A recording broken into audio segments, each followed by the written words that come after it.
안녕하십니까. 명리와 김은둥갑입니다. 요즘 가을비가 자주 내립니다.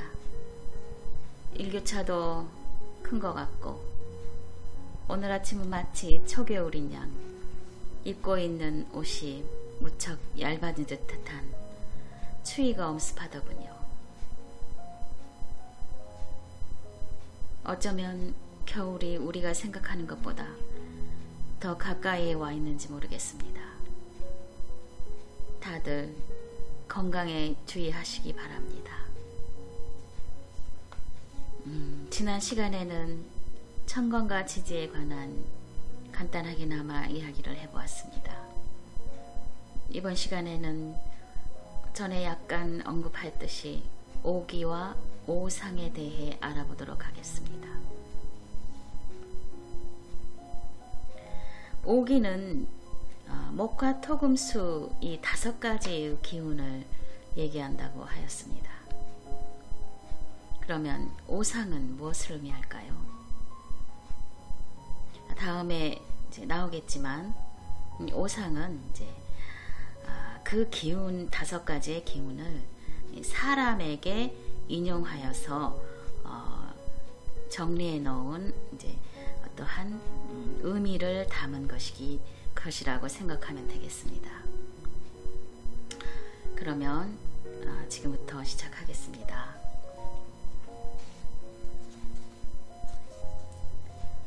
오기와 오상. 앞서 우주에는 보이지는 않으나 공기처럼 떠도는 기운들이 있다 하였는 바 바로 그것이 오기, 즉 목화 토금수 5개의 기이다.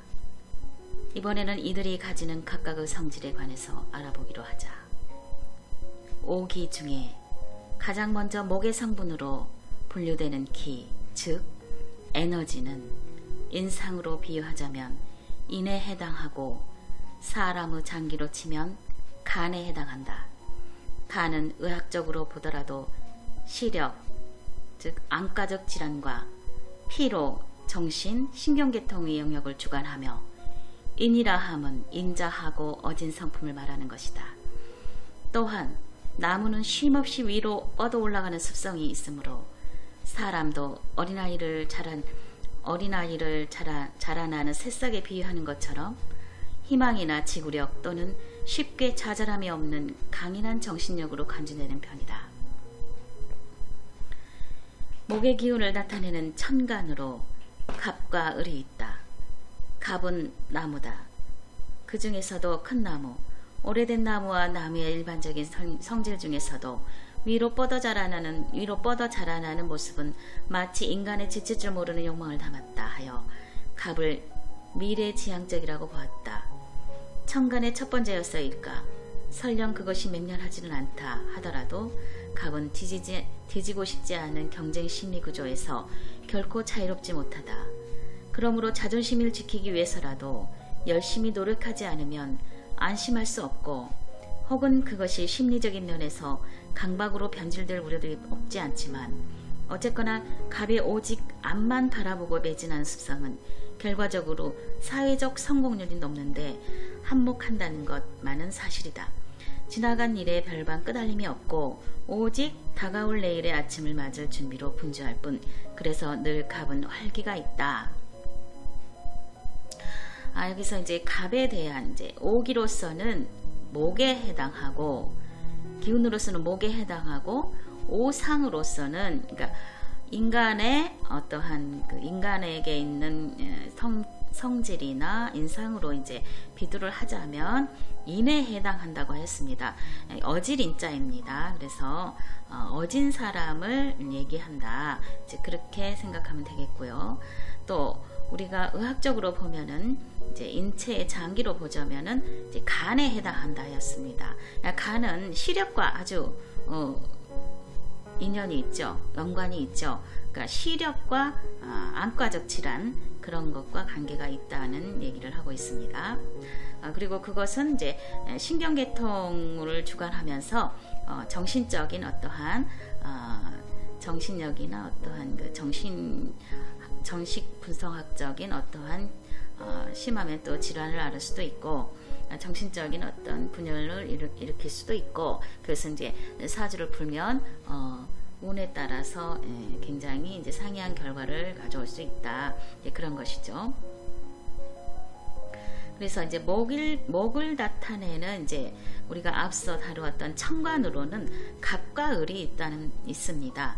갑과 을은 이제 갑은 이제 우리가 자연으로 보자면은 이제 자연으로 비유를 하자면은 나무다, 나무로 정한다. 그래서 갑을 큰 나무라고 이제 이미지를 가지면 되겠습니다. 그리고 나무는 아주 위로 자라날수록 위로 뻗어 올라가는 기질이 있죠. 무성하게. 그래서 미래지향적이라 하는 이미지를 가지고 있습니다. 그리고 갑을 병정으로 시작하니까 갑은 또 첫 번째이기도 하죠. 그래서 굉장히 지칠 줄 모르는 욕망을 많이 가지고 있다. 그러한 이제 의미를 담고 있습니다. 그래서 그러한 것이 경쟁 심리 구조로 이제 나타날 수 있어서 이제 운이 안 좋고 그럴 때는 이제 강박증이나 어떠한 이제 아까 말씀드렸듯이 신경계통의 어떠한 질환을 가지고 있을 수 있다. 이제 그러한 얘기를 하고 있는 것이죠. 다음, 을은 화초나 넝쿨, 곡식 등의 의미가 강하다. 누가 이런 것들을 나무라 보지 않을 것이나 을도 나무의 성분임에는 틀림이 없다. 다만 그 모양새와 습성에서 차이를 보인다. 가장 큰 차이가 인상으로 이해타산이 빠르다는 것이다. 쉽게 말해 계산적이라는 말인데, 이런 성향은 특히 금전적인 문제가 대두될 때에 발휘되며, 이것은 어떠한 환경에서라도 적응력이 뛰어난 을목만의 장점이자 큰 결점이다. 모든 인간관계를 이해타산적으로 생각하니 어제의 적도 언제 오늘의 동지로 탈바꿈될지 모르는 관계로 을이나 믿음, 시인의 따위가 걸림돌이 될 리가 없다. 그런 을을 어떤 이가 믿으려 하겠는가. 어찌 보면 현 시대에 가장 적합한 구조를 갖고 있다 말할 수는 있겠으나, 득과 실을 따진다면 결과적으로 득은 그리 많지 않음을 암시하고 있다. 그것은 돈 많고 강한 자에게는 맥을 못 치고, 그 반대의 경우엔 과시와 멸시의 화살을 쏴대는 울목의 이중적 성격 구조야말로 종래의 아군보다 적군에 둘러싸일 우려가 많다고 보기 때문이다. 이렇게 이제 썼는데요. 여기서 이제 목의 기운을 얘기하고 있습니다. 그 목에는 천간으로 봤을 때 갑과 을에 해당하는데, 갑의 성질은 이제 앞에 말씀드렸듯이 이제 그러한 것이고, 여기 지금 다루는 것은 이제 을목에 관한 이제 성질을 말하고 있는 것입니다. 가장 갑과 을의 이제 대조적인 것은 갑에 비해서 을은 매우 이해타산적이라는 것입니다. 결과적으로 보면은 이제 나중에 이제 보면 알겠지만 천간은 양간과 또 음간의 구조로 또 나뉩니다. 같은 목일지라도 양간과 음간이 있다는 것이죠. 양간은 즉 갑목이고 을목은 또 음간에 해당합니다. 그래서 여기서는 음과 양의 차이를 또 얘기하고 있습니다. 을목의 가장 두드러지는 이제 성향으로 봤을 때는 아까 말했듯이 이해타산이 굉장히 빨라서 이러한 사람들이 또 사회 적응력이 아주 뛰어나죠. 네, 이해타산이 많으므로 또 재리에 또 박습니다. 그래서 어떠한 환경에 가서도 여간해서는 적응력이 또 빠르지요. 예, 그래서 어떻게 보면은 이 현대 사회에 아주 필요한 그러한 성향을 지니고 있다. 이제 이러한 말을 이제 이러한 부분을 다루고 있습니다. 다음, 화의 성분으로 분류되는 기, 즉 에너지는 인상으로 예에 해당하고 사람의 장기로 심장을 대표한다. 어둠 속에 활활 타오르는 정열의 불꽃과 같이 보이는 그대로를 느끼고 중시함으로 매우 사실적이며 추상성을 꺼려하는 습성에, 목이 미래지향적이라면 불은 현실 중심적이라고 할 수 있다. 그러므로 앞 뒷날이야 어떻든 간에 오직 지금 이 현실이 만족스러우면 그만이다. 그래서 불은 정열적이나 매우 성급한 경향이 있다. 화의 성분을 나타내는 천간에는 병과 정이 있다. 병화는 불 그 자체 더함도 없고 덜함도 없는 태양 그 자체인 것, 그래서 두려움은 없다. 은폐함이 없으므로 꺼리낄 것이 없고 오직 맹렬한 정열만이 타오르니 용기와 개혁이 화신이다. 그러나 때로는 무모한 정열이 실수를 연발하게 하니 그에 따른 손실도 많다. 그러나 병은 결코 좌절을 모른다. 처해진 현실 그대로를 받아들이고 영유할 줄 아는 병화는 그래서 상점의 유리벽과 같다. 이제 이렇게 말했는데요. 아까 이제 화의 성분을 보자면은 병정이 있습니다. 천간으로는 병정이 있죠. 그 중에서 이제 병화를 다루고 있습니다. 이 병화는 그야말로 큰 불이라고 생각하시면 되겠어요. 큰 불이 어둠 속에서 활발 타오르면 굉장히 크게 부각이 되죠. 인상으로는 예에 해당한다고 합니다. 예절할 때 그 예자를 씁니다. A가 아주 바른 사람이라고 보시면 되겠습니다. 그러니까 A를 중요시한다. 예, 그래서 이 병화 일간에 해당하는 사람들이 대부분 직장의 어떤 구조적인 상하 관계를 매우 잘 지키는 경향이 있어요. 그 구조적인 인간관계에 매우 적응을 잘해서 직장 생활에 직장 문화에 아주 적응력이 빠르다는 것도 알아두시면 좋겠습니다. 그래서 병화의 성질이 이제 덜함도 더함도 없고 그대로 보이는 그대로를 받아들여서 매우 현실 중심적이라는 거, 이것을 좀 알아두시면 좋겠고요. 그 다음에 정화에 대한 이야기가 나옵니다. 정은 촛불이다. 그리고 화롯불 내지는 작은 불씨들과 같다. 병화가 태양 그 자체라면 정은 인간이 만든 문명과 가장 밀접한 연관이 있다. 사랑과 봉사, 그리고 헌신적 보살핌, 그 외에 인간으로서 애정을 품고 또 그 정을 표현함으로써 사회는 비로소 풍요와 안락의 장이 된다. 정은 바로 마음에 품은 애정과 봉사와 정열적인 사랑의 표현이다. 그러므로 정을 생각하면 백의의 천사와 호스피스가 떠오르는데, 그러나 이런 정에서도 단점은 있다. 좋을 때는 한없이 남의 마음까지도 어루만지며 친절하다. 그러나 그에 반해 자신에게 반기를 들거나 심기를 건드리면 금방이라도 범의 모습으로 포효하듯 급변하여 노하는 기질이 있으니, 이럴 때 정은 마치 신사와 깡패를 사이를 서스럼없이 넘나드는 카멜레온이다. 여기 정화에 대한 인상으로서의 여러 가지 비두를 이제 쓴 것입니다. 정화는 이제 병화에 비해서 작은 불이죠. 우리가 쉽게 연상할 때 촛불에 해당한다고 생각하면 되겠습니다. 화롯불이나 촛불, 그러니까 불씨, 그러니까 병화가 활활 타오르는 태양의 이미지고 큰 불에 해당하는 그런 이미지라면, 정화는 촛불이나 화롯불, 그러니까 내재되어 있는 불씨 같은, 작은 불씨 같은 그러한 열기라고 생각하면 되겠습니다. 그래서 병화와는 많은 차이가 또 있겠지요. 또 음간에 해당하니까.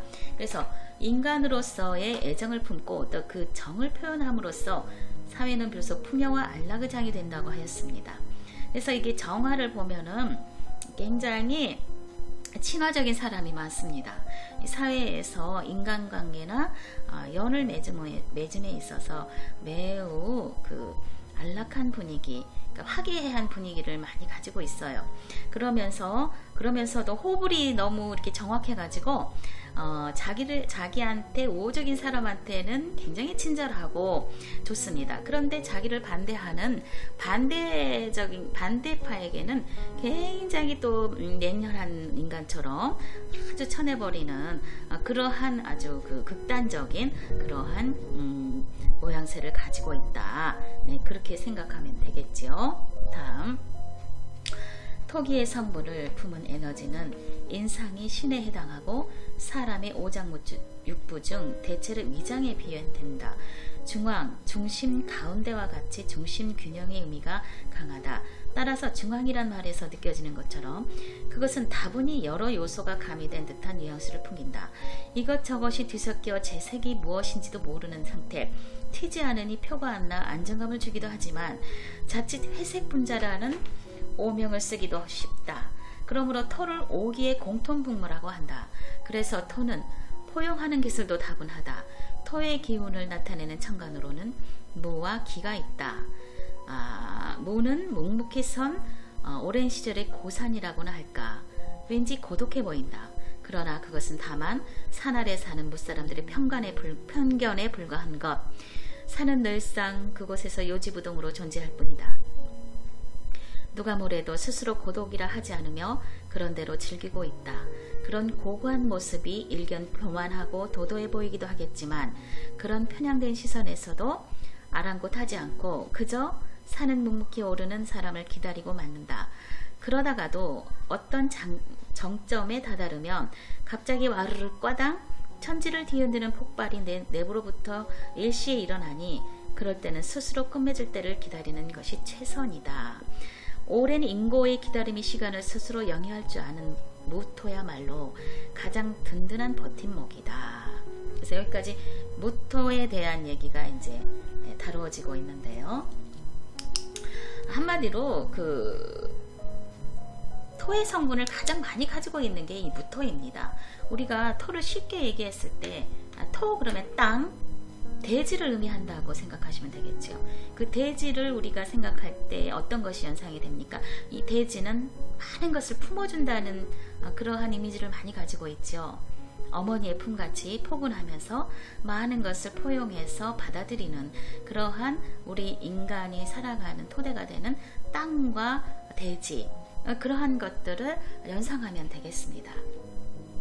그렇지만 그러한 가운데에서도 이제 화가 한번 나면 굉장히 크게 화가 나는 그런 표출이 있는 또 그러한 또 무서운 기가 있는 것이 이 무토 일간의 특징이라고 이제 생각하면 되겠죠. 그러면서도 이제 자존심이 굉장히 강해서 홀로 고독할 수가 있습니다. 우리가 어떤 큰 산을 볼 때에 아주 오르지 못하는 어떠한 차단되고 단절되어 있던 절대 고독감 같은 것을 많이 느낄 수가 있지요. 그래서 바로 그러한 모양새를 연상하면 되겠습니다. 다음은 기는 흙은 흙이되 기토에 대한 얘기가 나옵니다. 기는 흙은 흙이되 부드러운 흙이다. 문전 옥답과 같은 밭이며 논이다. 농부가 뿌린 씨앗대로 곡식과 채소를 만들어내는 포용이 땅이 바로 기이다. 그래서 기는 자신을 별로 드러내지 않으며 자기 주장을 강력히 미는 힘이 부족하고 모질지 못한 탓에 남의 입장을 헤아릴 줄 아는 넓은 가슴을 가졌다. 그럼에도 불구하고 기는 또한 자신과 반대되는 성향의 대상을 동경한다. 자기를 표현함에 있어서도 어딘지 모르게 어눌하고 딱히 모남이 없어 누구라도 통할 것 같은 안심을 주지만 그 내면에서는 항상 강한 표현과 표출성을 갈망한다. 그래서 기는 여간에서 그 속을 알 수가 없다. 네, 기토에 대한 설명을 이렇게 이제 간략하게 나와 써놨는데요. 한마디로 이제 이 토에 대한 이미지를 우리가 그림에 있어서 무토와 기토가 이제 판이하게 이제 다르다는 것을 알 수 있겠지요. 무토는 천간으로 보면 양간입니다. 그리고 기토는 음간이죠. 그래서 크게 보면 양간과 음간의 차이라고도 할 수 있겠고, 또 작게는 이제 그 안에서 무토와 기토의 차이가 역력하다는 것을 인지하시기 바랍니다. 그러면서 기토는 흙은 흙이되 부드러운 흙이다 했습니다. 아까 무토가 산이라고 그랬죠. 기토와의 가장 큰 차이는 높고 낮음, 또 강하고 부드럽고 이러한 차이입니다. 같은 흙이지만 그러한 차이가 있다는 것이죠. 그래서 기토는 우리가 이제 문전 옥답과 같다 그랬어요. 밭이며 논이다 그랬죠. 그런데 우리가 기토를 연상할 때 무조건 이렇게 논이다, 밭이다, 무토는 또 산이다, 이렇게 단정해서 아주 못을 박아버리면 큰 오류가 발생됩니다. 다만 여기에서 다루어지는 것은 상입니다. 이미지라는 것이에요. 그러니까 우리가 어떠한 것에서 어떠한 느낌을 받는다는 것은 다르죠. 그것이 꼭 어떠한 느낌을 받는다고 해서 꼭 그것이라는 법은 없어요. 그래서 여기에서 우리가 가장 조심해야 할 것은 무엇이냐면은 무토든 기토든 무토는 산이고 기토는 흙인데 문전옥답이다. 이렇게 단정을 짓지 말고 다만 거기에서 불러 일으켜지는 이미지를 연상하라는 것입니다. 여기서 다루어지는 문전옥답이나 받치며 논이다 하는 것이 모두 이미지와 관계가 되어 있습니다. 우리가 밭에서 우리가 얻을 수 있는 그런 이미지 혹은 논에서 우리가 느낄 수 있는 그런 이미지, 그런 것을 연상해야 된다는 것을 잊으시면 안 되겠습니다. 그래서 우리가 논밭을 연상할 때에 우리가 논과 밭이 주는 그런 이미지가 가장 큰 게 무엇입니까? 곡식과 열매를 주지요. 그건 인간에게 가장 이로운 것을 준다는 것입니다. 그래서 아주 좋은 것이죠. 그래서 남의 입장을 헤아릴 줄 아는 넓은 가슴을 가졌다 하였습니다. 바로 그것입니다. 나보다는 남을 위한 삶을 많이 추구한다는 것입니다. 베푸는 것이죠. 참는 것입니다. 그렇지만 그런다고 해서 기토도 속이 없는 건 아니라는 것이죠. 그래서 그 내면에서는 항상 강한 표현과 표출성을 갈망한다 하였습니다. 그래서 그 사람의 속을 여관에서는 우리가 가늠하기 어렵다. 이렇게 이제 쓰고 있는 것입니다. 그 다음에 이제 계속해서 이제 금의 성분으로 분리되는 에너지에 대해서 알아봅시다. 금은 인상으로의 의에 해당한다 했습니다. 이게 의로울 의입니다. 가장 두드러지는 성향이라면 마땅히 의리를 중시하는 마음인데 대체적으로 금들은 배반선도 흔치 않다. 그런데 여기서 금이란 어느 하나를 가리키는 게 아니고 광물질 자체를 의미한다는 점을 숙지하기 바란다. 광석이란 이미지에서 가장 먼저 느껴지는 것은 바로 단단함이다. 해서 혹여 뜨거운 용광로로 녹인다 해도 식으면 굳어져 그것의 고유한 성질을 잃는 바가 없으니 오늘날에도 광석이 보석이 되고 최고의 가치가 있는 건 바로 단단하면서도 그 빛이 쉬이 변하지 않는다는 사실이 있지 않는가 해서 이러한 금의 고유한 성질을 들어 인상으로 의롭다라고 표현한 것이다. 인체의 장기로는 폐에 해당하며 그 외 기관지나 뼈에 관계되는 모든 질환을 포함한다. 알겠습니다. 금의 성분으로 나타낸 천간으로 경과 신이 있다. 경은 앙금으로 강철과 같고 사람의 손을 거치지 않은 광물로 천연석을 포함한다. 그러므로 때묻지 않고 첨가되지 않은 자연 그대로의 기운, 즉 순박함이다. 순박하다는 것은 언뜻 세련된 멋이 없고 속된 말로 촌스럽다는 것인데 그것은 한편 자신의 것을 외부의 자기에게도 아랑곳하지 않고 그대로 지니며 살아간다는 것을 의미한다. 그러한 일관성 있는 마음은 경금에 단단하면서도 굳은 심지가 없다면 여간에선 불가능하다.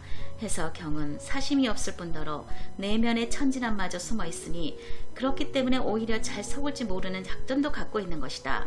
그러나 의를 지키며 산다는 것은 곧 경금으로서는 자존심을 지키는 것이니 배반한다는 것은 곧 죽음을 의미하는 일.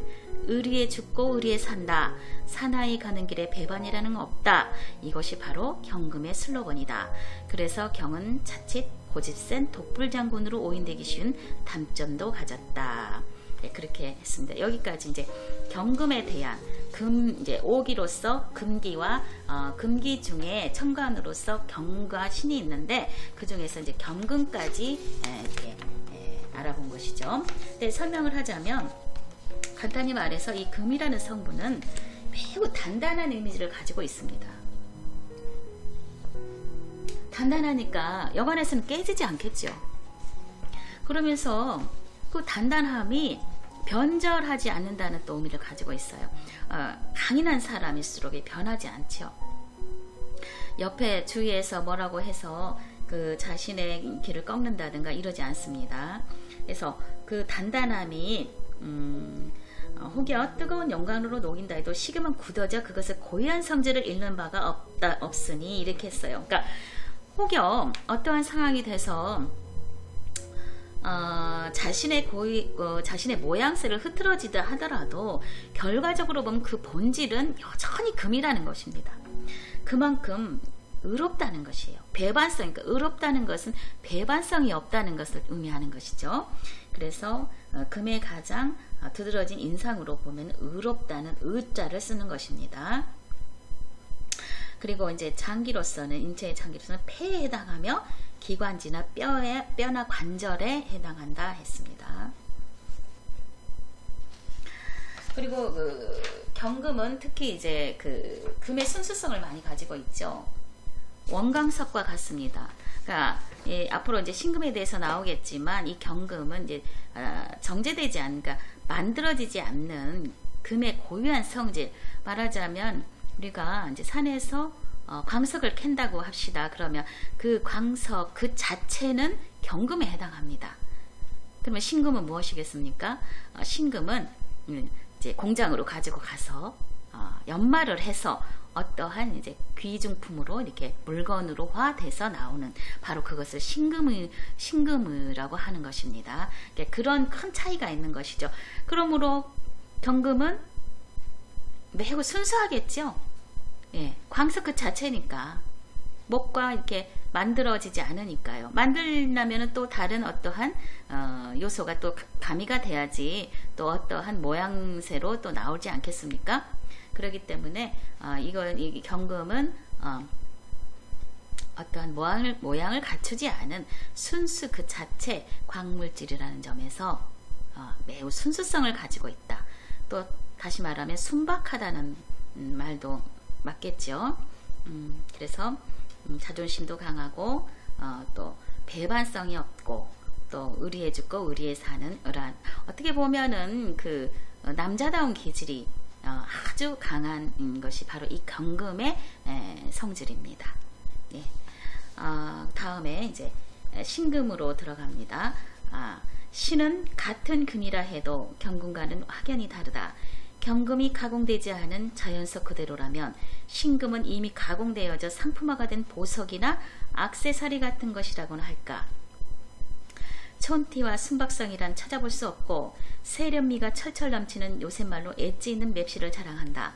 겉으로 표현은 안 하지만 새로운 환경애로의 도약을 꿈꾸며 한껏 폼을 내고 싶다. 마치 한때는 자신이 무용지물이었던 촌티나는 원광석이었다는 것을 들키기를 할까. 쉼없이 아름다운 자태를 뿜어내고 주인에게 뽑혀갈 날만을 고대하며 노력을 게을리하지 않는 신금이야말로 이 시대의 가장 큰 보상을 받아 누릴 것이 확연하다. 안 되면 되게 하라. 내 사전엔 결코 포기는 없다. 이러한 신금의 물고 늘어지는 끈기 있는 습성은 당연히 사회적 발전의 토대가 된다. 이렇게 했습니다. 아까 이제 앞서 말했듯이 이 신금에 대한 성격이 아주 경금과 굉장히 극렬하게 다르죠. 경금은 이제 가공되어서 나오는 보석이라고 했습니다. 네, 이제 아까 경금을 산에서 이제 금이라고 치면은 광석으로 해서 금이라고 치면 만들어지지 않는 이제 원광석이라고 한다면 그 원광석을 갖다가 재련함으로써 이 보석을 만들죠. 바로 신금이 그 보석에 해당한다는 것입니다. 그래서 어떻게 보면은 그 만들어졌기 때문에 이제 가공이 된 것이죠. 손을 탄 것이요, 말하자면. 그래서 경금에 비해서 그 순박성이 좀 많이 떨어지겠죠. 순수성이나 이런 것이 많이 떨어져 있다는 것입니다. 대신 세련미가 철철 넘치는, 요새 말로 엣지 있는 맵시를 자랑한다 했어요. 그러니까 굉장히 더 사회적이겠죠. 경금에 비해서 신금은 아주 사회적이면서 사회에 더 맞는 성향을 많이 가지고 있겠죠. 아무래도 현대적 감각에 더 뛰어난 그러한 그 재능을 가지고 있다고 생각하면 되겠습니다. 그래서 이제 한때는 이제 이 신금이 이제 만들어지기 전하고 후가 아주 다른 성격이 나타나겠죠. 그래서 이 신금이야말로 마치 이제 사주가 좀 많이 좋아져서 이렇게 보석화되는 그런 과정을 겪어서 어떤 결정물로 이렇게 나온 그런 명이라면은 아주 발전할 수 있는 그러한 성향을 많이 가지고 있는 게 바로 이 신금일주입니다. 네, 바로 그러한 이제 재련되어서 보석이 될 만한 그러한 되는 과정을 거치는 그러한 금이라는 것이죠. 그러한 물질이라는 것이죠. 신금이 자체가. 그래서 이제 사회적으로 굉장히 발전할 수 있고 또 그 사회에서 적응해서 살아가는 그 에너지가 아주 강합니다. 그래서 이제 그것이 이제 경금과의 어떤 큰 차이라고 보면 되겠지요. 마지막으로 수의 성분으로 분류되는 천간으로 인과 계가 있다. 인상으로 지혜에 해당하는데 흔히 지혜를 물로 표현하지 않는가? 그것은 아마도 막힘이 없이 흐르는 물의 특성처럼 총기가 마구 분출함을 묘사한 것이리라. 그래서 지혜의 셈이니 물 흐르듯 살라 하는 선현의 교훈이 있었지 않나 싶다. 개수는 바다 같은 큰 물은 아니고 맑은 석간수나 옹달샘 정도로만 인식하면 될 듯하다. 인체의 오장 중에는 신장에 속하며 주로 하지 쪽과 여성의 자궁 또는 생식기와 관련된 모든 질환에 관계된다. 그렇게 했습니다. 그래서 여기서 다루는 거는 이제 수에 대한 이제 얘기를 이제 다루고 있습니다. 수에 대한 이제 얘기는요, 이제 수를 우리가 쉽게 말해서 이제 물이니 바다니 뭐 이렇게 이제 생각을 많이 이제 하겠지만 일단 아까도 말씀드렸듯이 이거는 이제 이미지에 해당하는 것입니다. 예. 임과 계를 수라고 해서 꼭 바다니 뭐 옹달샘이니 이렇게 딱 단정을 지어버리는 그러한 딜레마에 빠지면 안 되겠습니다. 여기서는 어디까지나 이미지를 연상하라는 것이에요. 우리가 살아가는 쉽게 우리가 볼 수 있는 그것과 비교를 해서 천간을 오기와 오상을 이렇게 나누어 놓는 것입니다. 분리해 놓은 것이니까요. 여기서 가장 숙지해야 될 것은 그것의 어떤 모양새를 연상하지 말고 그것이 가진 이미지를 항상 영상하도록 훈련을 해야 된다는 것입니다. 그래서 이제 이 물이라는 것이 이제 막힘없이 흐르는 이제 특성이 있죠. 계속 흘러서 어디로 가나 하는 이제 그런 말도 있듯이 이 물의 특징이 흐른다는 것입니다. 막힘이 없이 흘러서 간다는 것이죠. 그래서 이것이 이제 총명한 기와 이제 기를 발산하는 것입니다. 그래서 이제 지혜롭다고 하지요. 그래서 물을 이제 지혜로 많이 이렇게 호수나 뭐 강이나 이제 뭐 이런 그런 것을 이제 지혜로 많이 이제 표현하는 경우가 많이 있습니다. 지혜의 샘이 흐른다. 뭐 그런 말도 있듯이요. 그래서 이제 이게 이제 오장육부 중에서는 심장과 생식기의 질환에 관계된다 하였습니다. 특히 이 수기가요, 여성 질환에 많이 해당합니다. 이제 남자로서는 이제 신장 콩팥 같은 데에 아주 그 연관이 많이 돼 있다는 것을 이제 알 수 있습니다.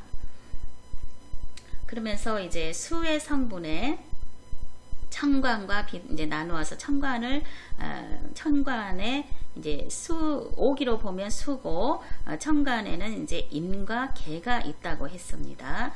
그 중에서 이제 임을 다루고 있는데요. 임은 그야말로 물, 바다, 깊고 넓은 바다이다. 그 외에 여름 장마철에 쏟아지는 바로 홍수가 났다면 그건 역시 임이고, 동남아의 나군 같은 섬에 쓰나미가 싹쓸이를 하였다면 그건 역시 임수로 간주한다. 이렇게 임은 계수에 비해 스케일이 매우 큼을 암시한다. 임은 바다라 하였으니 어렵다. 겉으로 보기엔 잔잔한 바다와 같이 무척이나 친척하고 느긋해 보이는 임의 경거망동 없는 차분한 일상은 때로 그 꿍꿍이가 몹시 궁금증을 자아내게 충분하나 의외로 솔직히 흐르는 물의 유연함을 갖고 있으므로 실상 겪어보면 음흉하다고 느꼈던 감정은 그리 오래가지 않는다. 그래서 임을 두고 조용한 선비님이라고 칭하나 보다. 예, 임에 대한 이제 이야기를 이제 하고 있습니다. 이게 인수를 보면 이제 우리가 바닷속에, 바다는 이제 보이지만 바닷속은 우리가 알 수 없지요. 우리가 뭐 사람 마음을 어떻게 알 수 없다고 않습니까? 그만큼 깊다는 것이죠. 그러니까 깊을수록에 우리가 알 수 없다는 것을 임수에 비유해서 설명하고 있는 것입니다. 그래서 매우 차분하다는 것과, 겉으로 봐서는 이제 그 말이 없으니까, 그냥 속을 알 수 없으니까 뭔가 있을 것이다, 뭔가 좀 음흉하다, 이제 자기를 표현하지 않으니까요. 그렇게 생각할 수 있지만 실상 들어가 보면 그것이 오해라는 것을 알 수 있다. 그에 반해서 선비와 같은 그러한 점잖음이 있다. 이제 그러한 얘기를 하고 있습니다. 그 다음에 그에 반해 개는 물이라도 작은 물, 앙증맞은 옹달샘이나 석간수라 하였다. 힘없이 졸졸 흐르지만 아무리 떠가도 정작 바닥에서는 물이 끊이지 않고 솟아나는 저력이 있다. 땅속 깊숙이 스며들어 어디서 어디로까지 가는가를 가늠조차 할 수 없으나 여기저기서 나무와 화초의 뿌리를 적시며 생명력을 키운다. 상황에 따라 자유자체로 변화무쌍 쉼없이 움직이는 개수의 활동성은 활발한 성향만큼이나 예측 불허의 상황에 봉착되기 쉬운 단점이 있으나 그럼에도 불구하고 개의 기발한 발상과 계산의 밝고 타산적인 특성이 재치를 발휘하여 극한 상황을 모면하는 민첩성을 자아낸다. 그러므로 개는 유연하고 담백한 물의 습성을 가장 많이 닮았다. 예. 이제 오늘은 이제 여기까지 하겠습니다. 그래서 이제 개수의 성향을 이제 다루고 있는데요. 아까 임수에 비해서 개수는 이제 작은 물이라고 했습니다. 임수가 크게 어떤 바다적인 어떤 그러한 스케일이 큰 규모라면은 개수는 이제 음간으로서 물이지만 작은 물, 그러니까 옹달샘이나 석가수라고 했어요. 그러니까 그만큼 작은 의미를 가지고 있다는 것입니다. 그렇지만 작지만 결코 무시해서는 안 된다는 것이죠. 대신 그 땅속에 지하수가 있지 않습니까? 우린 그 지하수를 땅속 깊이 숨어 있습니다. 그렇지만 물이 필요하면 그것을 파서 그것이 인간에게 굉장히 득이 되죠. 가뭄이 들 때는요. 그러한 의미를 가지고 있죠. 그러한 이미지를 연상하면 되겠습니다.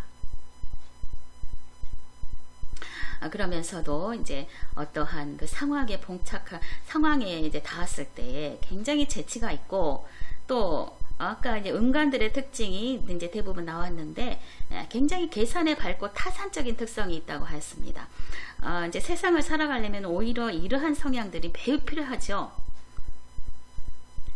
뭐든지 알아야 하고 뭐든지 계산해야 합니다. 그런 의미에서 어떻게 보면 양간에 비해서 음간의 특징들이 굉장히 사회적인 삶과 밀접해 있다는 것을 이제 여기서도 알 수가 있겠지요. 그래서 그러한 특성들을, 그런 차이와 특성들을 기억하면 되겠습니다. 오늘은 이제 여기까지 하고요. 다음 시간에는 이제 우리가 계절에 대한 이제 이야기를 한번 해봐야겠습니다. 예, 그러니까 12지지하고 아주 많이 밀접한 관계가 있지요. 12달의 계절이, 그러니까 달로 치면 12달이지만 이제 사계절이 그 안에 포함되어 있지요. 그것에 대한 이야기를 해보도록 하겠습니다. 감사합니다.